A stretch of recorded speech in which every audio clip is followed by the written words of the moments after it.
자, 윤 대통령 탄핵안 가결 이후에 이재명 대표의 목소리가 점점 커지고 있습니다.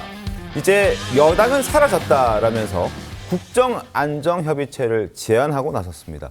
그러면서 한덕수 권한대행에 대한 탄핵을 일단은 보류하겠다라고 얘기를 했는데요. 그 목소리부터 확인하겠습니다. 여당, 야당 안 했으면 좋겠습니다. 여당은 사라졌죠. 이제는 그냥 국회 구성원 제2당으로서 협조하지 않을 이유가 없다고 생각합니다. 여전히 국민은 이미 여당이고 이 윤석열 정부 임기가 끝날 때까지 여당으로서 책임 있는 자세를 취하겠습니다.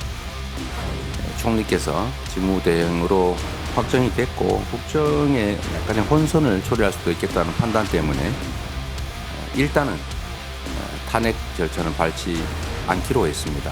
탄핵 소추 이후에 민주당이 여당이 된 것처럼 또 국정 운영의 책임자가 된 것처럼 행동하는 것은 옳지 못하다, 적절하지 않다, 그렇게 생각을 하고 있습니다. 네, 지금 민주당은 이미 한덕수 지금 이제 대통령 권한대행이 됐죠. 내란죄로 고발을 한 상태입니다. 그런데 탄핵 소추에 대해서는 보류를 하겠다 이런 입장을 밝혔어요. 이 전국 방향을 민주당이 주도하고 이를 지켜보면서 좀 한덕수 대표에게는 한덕수 권한대행에게는 민주당이 주도하는 입법안이나 민주당이 주도하는 특검에 대해서 사인만 해달라 이런 취지가 될 수 있지도 않을까요? 그런 취지가 있다고 생각을 합니다. 왜냐하면 논리적으로는 내란죄의 공범으로 고발을 해놨잖아요. 그래놓고서 탄핵 얘기까지 한 마당에 다시 또 탄핵을 안 한다라는 거는 굉장히 정략적인 판단을 깔고 있는 것이죠. 처음에 그 고발부터도 사실 문제가 있어요. 한덕수 권한대행은 막으려고 했던 걸 모두가 알고 있었잖아요. 네. 근데 그 이후에 지금 줄탄핵을 해가지고 완전히 무너뜨리기 위해서 얘기를 할 때는 탄핵한다 그러다가 이제는 권한대행으로 넘어온 다음이니까 본인들이 원하는 거를 이제 관철시키기 위해서는 권한대행이 있는 게 차라리 낫다. 이제 이렇게 생각을 하는 것이겠죠.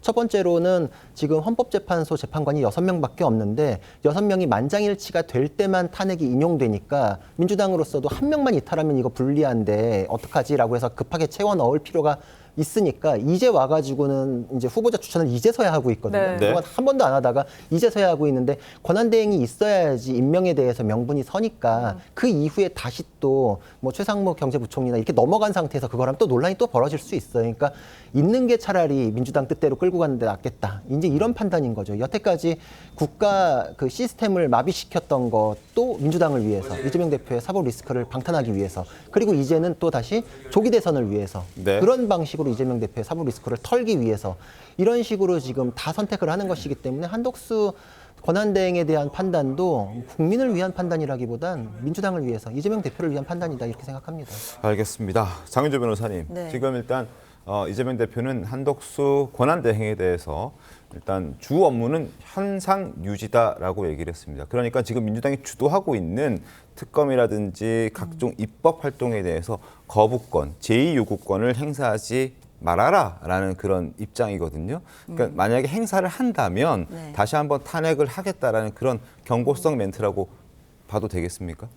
글쎄요, 저는 이재명 대표가 뭐 그것까지 염두에 두고 한 말 같지는 않아요. 그냥 일반적인 얘기를 한 것 같습니다. 사실 권한대행이라는 것은 학계에서도 현상 유지를 위한 권한만 소극적으로 행사해야 된다라는 부분들이 좀 통설이거든요. 당연히 권한대행은 선출된 대통령이 아니지 않습니까?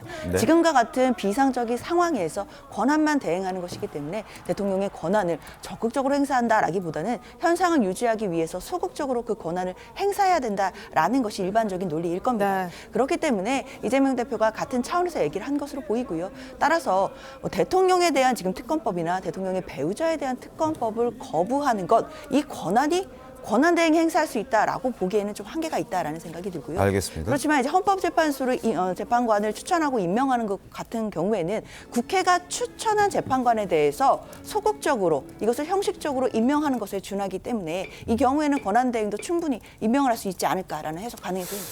알겠습니다. 최병우 위원님, 일단 현상 유지, 관리 차원에서 그러니까 윤석열 대통령이 해왔던 그 기조를 이어가라라는 취지로 해석을 한다면 아니 현상 유지라는 거는 네. 기조를 이어가라는 것이 아니고 그 중에서 그 어떤 대통령 권한 대행으로서 소극적으로 할 수 있는 것만 하고 적극적인 건 하지 말라는. 네. 그러니까 새롭게 뭔가를 만들어내는 건 하지 말라는 거잖아요. 네. 지금 장현주 변호사께서는 신임 헌법재판관은 뭐 소극적으로 그냥 임명하는 거다 이렇게 얘기하는데 그것 때문에 헌법재판관을 새로 임명하게 되는 거잖아요. 그렇죠. 그렇죠. 그건 굉장히 적극적인 행위라고 저는 생각을 해요.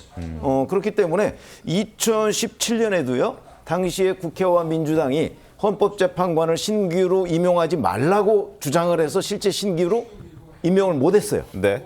황교안 대통령 권한대행이. 네. 그렇죠? 지금도 똑같은 논리죠. 그러면 한덕수 대통령 권한대행은 신규 신임 헌법재판관을 임명할 수가 없어요.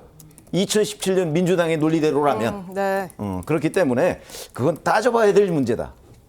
그래서 제가 보건대 현상 유지가 어디까지가 현상 유지냐 하는 부분요. 앞으로 한덕수 총리 대행이 뭐 거부권, 제의요구권을 행사한다든가, 뭐 김건희 특검법에서도 거부권 행사한다든가, 아마 이런 부분 또는 이제 신임 헌법재판관 12월 말에 네. 아마 국회가 청문회 거쳐서 이제 추천을 할 텐데 그때 임명할 수 있느냐 없느냐 권한대행이, 그리고 그게 과연 현상 유지 범위 내에 들어가느냐 안 들어가느냐, 이건 전례도 있고 그렇기 때문에 아마 대단한 논란이 벌어질 겁니다.